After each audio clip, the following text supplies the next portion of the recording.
বিশ্বাসের জায়গা থেকেই মানুষ বন্ধু, আত্মীয়, সহকর্মী কিংবা পরিচিত কাউকে টাকা ধার দেন। কিন্তু অনেক সময় সেই টাকা নির্ধারিত সময়ে ফেরত আসে না। নানা অজুহাত, সময়ক্ষেপণ কিংবা যোগাযোগ এড়িয়ে যাওয়ার কারণে তৈরি হয় আর্থিক চাপ, এমনকি নষ্ট হয় সম্পর্কও। বিশেষজ্ঞদের মতে ধারের টাকা আদায়ে প্রথমেই ধৈর্য ধরে আলোচনার মাধ্যমে সমাধানের চেষ্টা করা উচিত। ফোন, বার্তা কিংবা সরাসরি কথা বলে টাকা ফেরতের বিষয়টি মনে করিয়ে দিতে হবে। অনেক সময় সাময়িক সমস্যার কারণেও কেউ টাকা দিতে দেরি করতে পারেন। আলোচনায় সমাধান না হলে নির্দিষ্ট সময়সীমা ঠিক করে তা লিখিতভাবে সংরক্ষণ করা জরুরি। প্রয়োজনে কিস্তিতে টাকা পরিশোধের সুযোগ দেওয়া যেতে পারে। কাছের সম্পর্কের ক্ষেত্রে পরিবারের জ্যেষ্ঠ সদস্য বা পরিচিত কোনো সম্মানিত ব্যক্তির মধ্যস্থতাও কাজে আসতে পারে।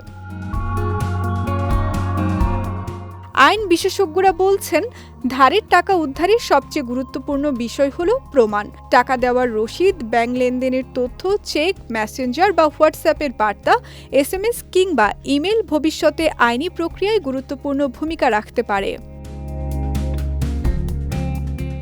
বড় অঙ্কের টাকা ধার দেওয়ার ক্ষেত্রে লিখিত চুক্তি করা সবচেয়ে নিরাপদ। চুক্তিতে টাকার পরিমাণ, ফেরতের সময়সীমা ও শর্ত উল্লেখ থাকলে জটিলতা কমে।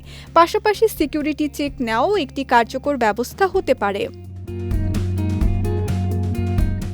সব ধরনের আলোচনা ব্যর্থ হলে আইনজীবীর মাধ্যমে লিগ্যাল নোটিশ পাঠানো যেতে পারে। এরপরও টাকা ফেরত না পেলে দেওয়ানি আদালতে অর্থ আদায়ের মামলা করার সুযোগ রয়েছে।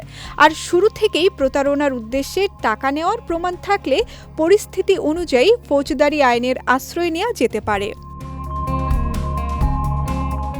বিশেষজ্ঞদের পরামর্শ শুধু বিশ্বাসের ওপর নয়, প্রমাণ, সতর্কতা ও আইনসম্মত প্রক্রিয়ার ওপর নির্ভর করলেই ধারের টাকা ফেরত পাওয়ার সম্ভাবনা বাড়ে।